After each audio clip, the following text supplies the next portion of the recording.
नमस्कार दोस्तों, कैसे हैं आप सब। आज हम बात करेंगे तीर्थ स्थान के बारे में। जब तीर्थ स्थान पे आप लोग जाते हैं तो उस समय हमें क्या करना चाहिए, क्या हमें ज़रूर करना चाहिए और क्या हमें भूल से भी नहीं करनी चाहिए, तो उसके बारे में हम बात करेंगे। अगर आप मेरे चैनल पर नए हैं, सब्सक्राइब कर लीजिए और बेल आइकन को प्रेस कर लीजिए ताकि नए वीडियोज़ की नोटिफिकेशन आपको सबसे पहले मिल सके।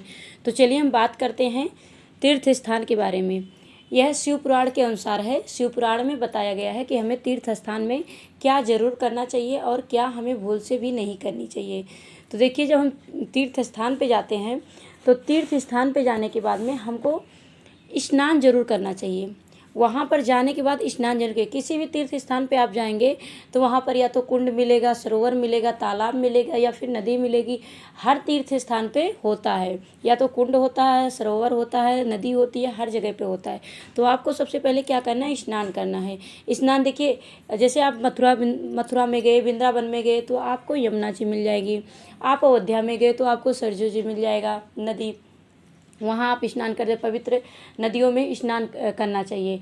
उसके बाद में फिर आप जाएंगे इलाहाबाद तो आपको संगम मिल जाएगा। कहीं भी अगर आप जाते हैं तो वहाँ आपको चाहे कुंड मिलेगा, सरोवर मिलेगी या फिर नदी जरूर। किसी भी तीर्थ स्थान पे हर जगह पे आपको स्नान करने की व्यवस्था आपको मिल जाएगी। तो आपको सबसे पहले वहाँ पर जाके स्नान करना है। सबसे पहला जो हमारा काम है, स्नान वहाँ पर जरूर करना है। ऐसा नहीं वहाँ गए होके चले आए दर्शन करके लेकिन हमने वहाँ पे स्नान नहीं किया। अगर आपने ये नहीं किया तो ये बहुत बड़ा अपराध है। तीर्थ स्थान पर जाने के बाद में आपको सबसे पहला काम स्नान करना चाहिए। स्नान करना चाहिए, उसके बाद में दान करना चाहिए। आपकी जो सामर्थ्य है उस हिसाब से आपको दान जरूर करना चाहिए। हाथ मतलब ये नहीं कि खाली हाथ एकदम बिल्कुल चले आए, वहाँ पे बिल्कुल कुछ दान नहीं किए, ना तो पुष्प भगवान को चढ़ाए, ना तो कुछ अर्पित किए, ना तो कुछ दान किए। ऐसा नहीं करना चाहिए, दान करना चाहिए। वह जो तीर्थ स्थान पे जो पुण्य कर्म किए जाते हैं उसके कई गुना फल होते हैं, कई गुना फल होते हैं। अगर पाप करते हैं तो उसका भी बहुत बड़ा वो है, उसके बारे में बताएंगे। लेकिन अगर वहाँ पे आप स्नान करते हैं, दान करते हैं तो आप इसका भी बहुत बड़ा पुण्य है। उसके बाद में आपको दान करना चाहिए। दान में अगर आपको सामर्थ्य है तो आप दान कीजिए, लेकिन ज़्यादा सामर्थ्य नहीं है तो कम से कम भगवान के लिए एक फूल माला ले जाइए। माला नहीं सामर्थ्य तो ये फूल कम से कम 11 रुपया, या फिर भोग लगाने के लिए कुछ आपके सामर्थ्य नहीं है मिठाई और कुछ चढ़ाने के लिए तो आप घर से ही गुड़ लेके जाइए, मिश्री लेके जाइए। भगवान के लिए भोग लगाने के लिए ज़रूर लेके जाइए। तो भगवान को अर्पित करना चाहिए और भगवान को चढ़ाना चाहिए। कुछ नहीं तो 11 रुपया तो ज़रूर चढ़ाना चाहिए भगवान को। आपको दान करना चाहिए। और दान के बाद जो तीसरा हमको क्या करना चाहिए, जप करना चाहिए।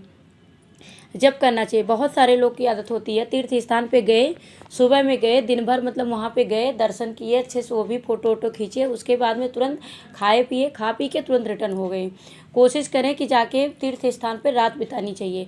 अगर रात का संभव नहीं है तो आप वहाँ पर जाने के बाद में आप वहाँ पर जाके जप करिए। जितने टाइम आप रह रहे हैं जप कीजिए। ये नहीं गए बस खाए पिए उसी में टाइम वेस्ट करके फिर तुरंत रिटर्न हो गए, ऐसा नहीं करना चाहिए। कि तीर्थ स्थान पर जाके सबसे पहले स्नान करना है। स्नान के बाद आपको दान करना है। दान के बाद आपको जप करना है। जो तीर्थ स्थान पे जप किया जाता है उसका कई गुना फल होता है।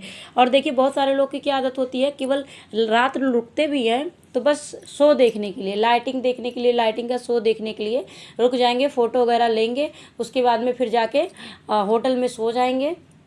वहाँ पर भी जप नहीं करेंगे बैठ के। चलिए, आप व्यवस्था होटल में ही है, नहीं है मंदिर में नहीं हो पाई। देखिए, मंदिर में इतने सारे भक्त जाते हैं तो हो नहीं पाएगी। तो आप उसी में बैठ के, जहाँ आप लिए रूम वहाँ पे बैठ के आप जप कीजिए। तीर्थ स्थान पर आप बैठ के जप करेंगे तो उसका कई गुना फल बढ़ जाएगा। जो आप यहाँ जप करते हैं उसका कई गुना फल बढ़ जाता है। तो आपको जप करनी चाहिए।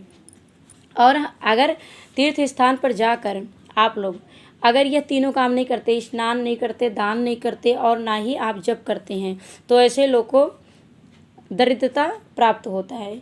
यह शिव पुराण में लिखा गया है, ये हम नहीं कह रहे हैं, यह शिव पुराण में लिखा गया है। जो तीर्थ स्थान पर जाके ऐसा करते हैं, स्नान दान और जप नहीं करते हैं, उनको दरिद्रता प्राप्त होती है, दरिद्रता प्राप्त कर लेता है और रोगी हो जाता है। वह जो जाता है रोगी हो जाता है और गूंगा हो जाता है और कई सारे दोषों के भागीदार हो जाता है, जो तीर्थ स्थान पर जाकर यह कार्य नहीं करता है। आपको तीर्थ स्थान पर जाकर आपको स्नान जरूर करनी है, दान जरूर करनी है, जप जरूर करनी है। यह सब चीज़ें ज़रूर करनी है। और भगवान के दर्शन करने आप जा रहे हैं तो दर्शन में ऐसा ना करें कि बस गए चले आए, एक फूल भी उनके लिए, भगवान के लिए दर्शन के लिए गए हैं, फूल भी लेके नहीं गए। भगवान के घर में कभी खाली हाथ नहीं जाना चाहिए। आपको चाहिए पुष्प ही ले जाना चाहिए, जो आपकी सामर्थ्य है कुछ ना कुछ ज़रूर आपको ले जानी चाहिए। एक माला ले लीजिए, माला नहीं है तो पुष्प ले लीजिए, पुष्प 11 रुपया साथ में ले लीजिए, कुछ भोग लगाने के लिए भगवान को ले लीजिए। इतना तो हर भक्त को ले लेना चाहिए। अगर सामर्थ्य है और उससे ज़्यादा भी सामर्थ्य तो उससे ज़्यादा भी कीजिए, लेकिन कम से कम इतना तो जरूर करना चाहिए। क्योंकि तीर्थ स्थान पे जा रहे हैं तो इतना सामर्थ्यवान तीर्थ स्थान पे जा रहे हैं, आ रहे हैं, तो इतना आपको दान करना चाहिए, ताकि भगवान को भी पता चले कि मेरा भक्त आया है। भगवान को भी कुछ अर्पित करना चाहिए। कहीं भी और जगहों पे तो आप खाली हाथ जा सकते हैं, लेकिन आप मंदिर में, तीर्थ स्थान पर और क्या कहते हैं उनके मित्र के घर, इन सब जगहों पर आपको पुरोहित के घर खाली हाथ नहीं जाना चाहिए। अगर इन सब जगहों पर आप खाली हाथ जाते हैं तो आप दरिद्रता का निमंत्रण खुद ही देते हैं अपने घर में, तो यह आपको नहीं करना चाहिए। और शिव पुराण में लिखा गया है, यह भी बताया गया है कि जो शिव भक्त होते हैं, शिव भक्तों को जो भोजन कराता है तीर्थ घर में या अपने घर में या कहीं भी, जो शिव भक्त होते हैं उनको अगर भोजन कराता है और श्रद्धा से, पूरे श्रद्धा से कराता है, तो वह सीधे स्वर्ग को प्राप्त होता है। और भोजन में भी क्या कराना है, ऐसे चाहे जो नहीं खिलाना है, उनको मीठा खिलाना है। मीठे में क्या, पुआ खीर, यह आपको जरूर खिलानी है। आप तो सब्जी वगैरह जो खिला रहे हैं खिलाइए, लेकिन शिव भक्तों को पुआ और खीर जो खिलाता है वह सीधे स्वर्ग में जाता है। यह शिव पुराण में लिखा गया है, इसमें संदेह करने कोई वो नहीं है। यह शिव पुराण में लिखा है कि जो भी शिव भक्तों को पुआ और खीर खिलाता है उसे स्वर्ग की प्राप्ति होती है।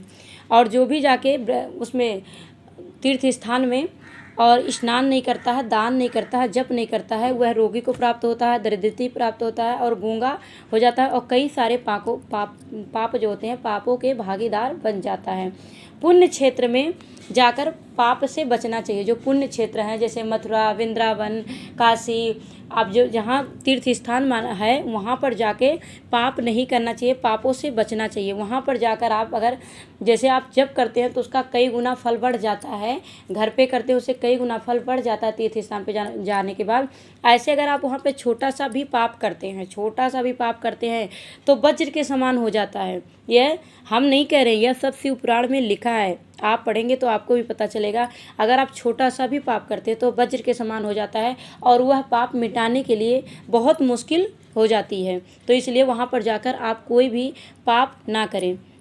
आप जब भी जाएं तीर्थ स्थान पर तो आप स्नान करें, पितरों के नाम से तर्पण करें, अपने सामर्थ्य के अनुसार दान दें, ज़्यादा से ज़्यादा जाप करें क्योंकि उसका बहुत अधिक फल है।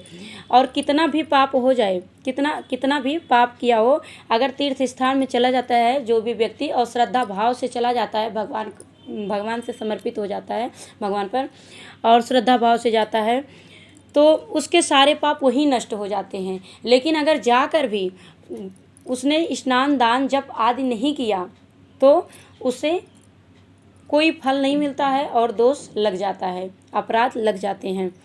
देखिए, तीर्थ स्थान पर जाकर हम लोग को कोई भी पाप नहीं करना है। पाप 3 प्रकार के होते हैं, एक होते हैं मनसा, एक होते हैं वाचा, एक होते हैं कर्मणा।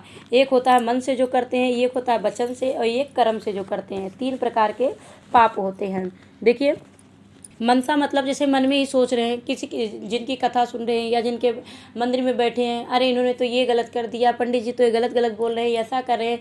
अब मन में आप निगेटिव सोच रहे हैं और बोल रहे हैं, मन ही मन में अपने मन में सोच रहे हैं, तो वह भी एक प्रकार से पाप माना जाएगा।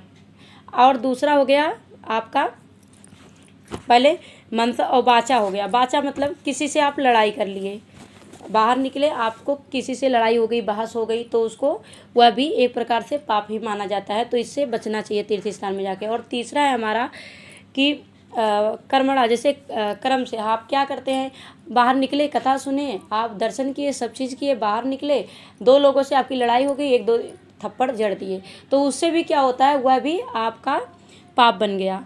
तो मनुष्य को जीवन में इन सब पापों से बचना चाहिए। तीर्थ स्थान पर ऐसे तो जीवन में हमेशा बचना चाहिए इन सब पापों से, लेकिन तीर्थ स्थान पर जाकर यह गलती कभी भूल से भी नहीं करनी चाहिए। इस चीज़ का ध्यान रखना चाहिए।